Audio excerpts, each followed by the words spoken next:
आंदोलन में शामिल हुए हैं, क्या क्या मतलब है इसका, क्या कहना चाह रहे हैं आप?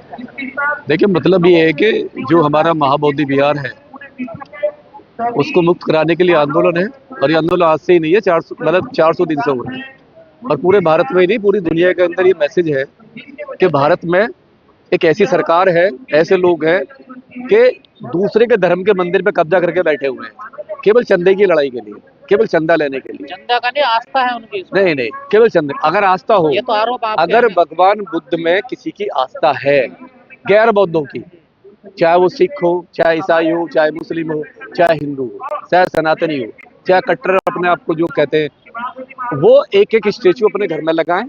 जितने भी तमाम मंदिर हैं भारत के अंदर, अपनी एक एक स्टू वहां लगाएं और तमाम भगवानों की तरह ऐसे ही भगवान बुद्ध को वहां पे स्थायी करें। और जो उनकी पंचशील है भगवान बुद्ध का, मंदिर की दीवारों पे पंचशील लगवाएं, अष्टांग मार्ग करवाएं और उनके बताए रास्ते पे चलें। तो तब तो हमें लगेगा कि वो भगवान बुद्ध में उनकी आस्था है या भगवान बुद्ध को वो लेके कुछ करना चाहते हैं। लेकिन आपने आज तक किसी भी मंदिर में, जितने भी मंदिर है भारत के अंदर, कहीं भी भगवान बुद्ध नहीं दिखे होंगे। और मंदिर तो छोड़िए, जितने भी घर हैं, SC ST हो, ओबीसी मतलब ओबीसी में हो, जनरल में हो, उनके घरों में आपको बुद्ध नहीं मिलेंगे, पंचशील नहीं मिलेगा। अगर गलती से पंचशील का झंडा लगा लिया ना, तो उसको शर्म के डूब के मर जाएगा, क्योंकि उसकी पहचान हो जाएगी, अरे ये तो अम्बेडकरवादी है, अरे ये तो उसकी बात करेगा, बृहस्पति की बात करेगा।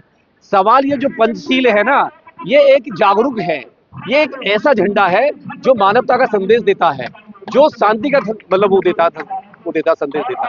तो सवाल ये कि आपने एक चंदे की लड़ाई के लिए, लूट मचाने के लिए आपने एक ऐसा एक्ट बनाया 1949 में, जब ठीक से हमारे देश में संविधान लागू भी नहीं हुआ। नहीं, आपने पहले से संविधान लागू होने से पहले ही आपने बना लिया।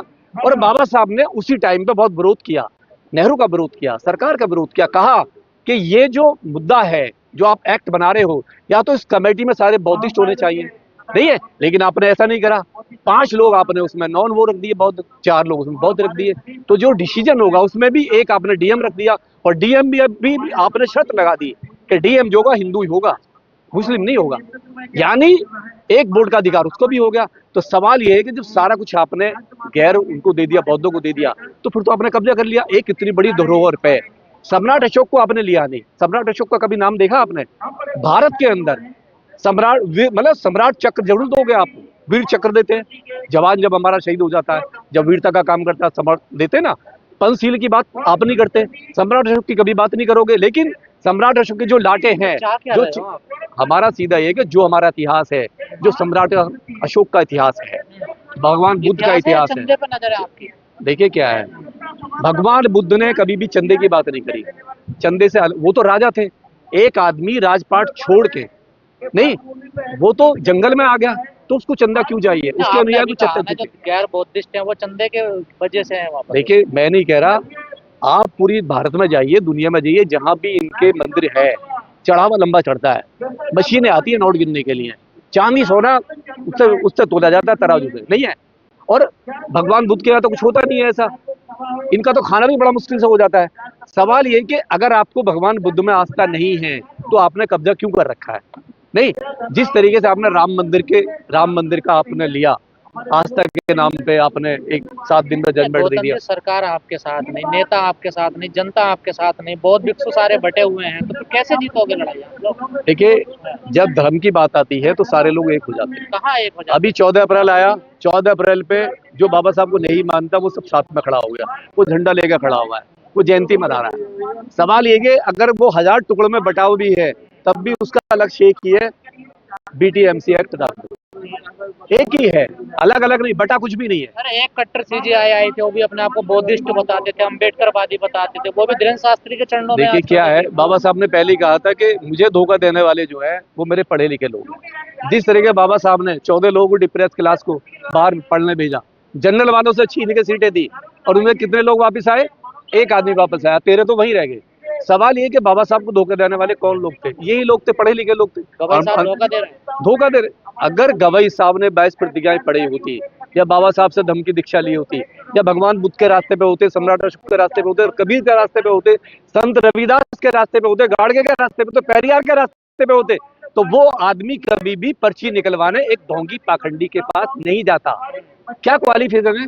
कितना पढ़ा लिखा है वो, कौन सी पीएचडी कर रखी है उसने? नहीं, जिसका भाई, जिसको ये पता ना हो कि मेरा भाई किसी की मतलब औरत को लेके भाग जाएगा, जिसको अपना पता नहीं है, जो अपनी पर्ची नहीं निकाल सकता, वो गवई साहब की पर्ची निकालना है। ऐसे लोगों ने, देखिए क्या होता है, प्रधानमंत्री ये कह चुके हैं कि धीरेन्द्र शास्त्री मेरा छोटा भाई है, तो इसका मतलब राजनीति में जाने का रेड कारपेट है। मकसद क्या है? राजनीति में जाने का, जिस तरीके से राम मंदिर का जजमेंट आया, अरे गोगोई साहब को राज्यसभा का टिकट मिल जाता है बगैर किसी संघर्ष के, नहीं है, सेम ये उसी रास्ते पर है, लेकिन ये साधु वाले रास्ते पे जा रहे हैं, क्योंकि जो साधु वाला रास्ता बहुत आसान है। धीरेन्द्र शास्त्री संविधान बदलने की बात करते हैं, हिंदू राष्ट्र बनाने की बात सवाल करते यही हैं, है। तो क्या BR गवाई साहब भी अब हिंदू राष्ट्र बनाना चाहते अब हैं? क्या कह रहा हूँ, जितने हार्ड कोर धीरेन्द्र शास्त्री हैं वो हिंदू राष्ट्र की बात कर रहे हैं, हिंदू धर्म की बात कर रहे हैं, रोडों पे जा रहे हैं, संविधान बदलने की बात कर रहे हैं, SC ST की बात, रामचरितमानस की बात कर रहे हैं। तो ये सब करते हुए उसके बावजूद भी अगर गवई साहब अपनी बीवी को, अपने बेटे को लेके वहां पर्ची निकलवाते हैं, वहां घुटने टेकते हैं, तो सीधा सीधा है कि वो जाना चाहते हैं पार्लियामेंट में, शॉर्टकट से। ये शॉर्टकट है, पार्लियामेंट में जाना चाहते हैं, हिंदू राष्ट्र बनाना चाहते हैं। पार्लियामेंट में हिंदू राष्ट्र, क्या हिंदू राष्ट्र बनाएंगे, कैसा हिंदू राष्ट्र बनाएंगे? एक हिंदू राष्ट्र तो बनाओ, पहले एक गांव बना लो ना। हम धीरेन्द्र शास्त्री से कहते हैं कि भारत में एक गांव बनाए, उस गांव में हिंदू राष्ट्र की कल्पना करे कि कैसे रूल होगा, कैसे एक्ट बनेगा, कैसे संविधान बनेगा, क्या वर्ण व्यवस्था होगी, क्या मनुस्मृति होगी, लागू तो करे, एक गांव तो बसा ले पहले। भारत तो बहुत बड़ा है। तो गवाई साहब ने दलितों को धोखा दिया?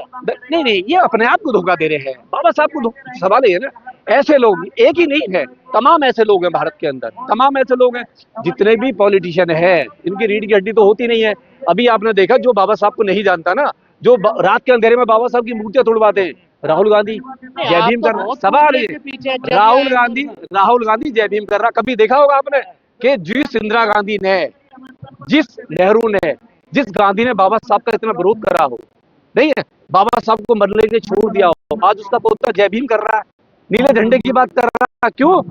क्योंकि अगर कहते हैं ना, भेड़िए की खाल में, मगरमच्छ की खाल में भेड़िया छुपा हुआ है। सवाल ये है कि आज चाहे अखिलेश हो, तमाम ऐसे नेता है जिन्होंने बाबा साहब की मूर्तियां तोड़वाई, बाबा साहब की विरोध करा, और आज वो बाबा साहब की बात कर रहे हैं। तो सवाल ये है कि ये ऐसे लोग हर जगह मिल जाएंगे, हर जगह मिल जाएंगे।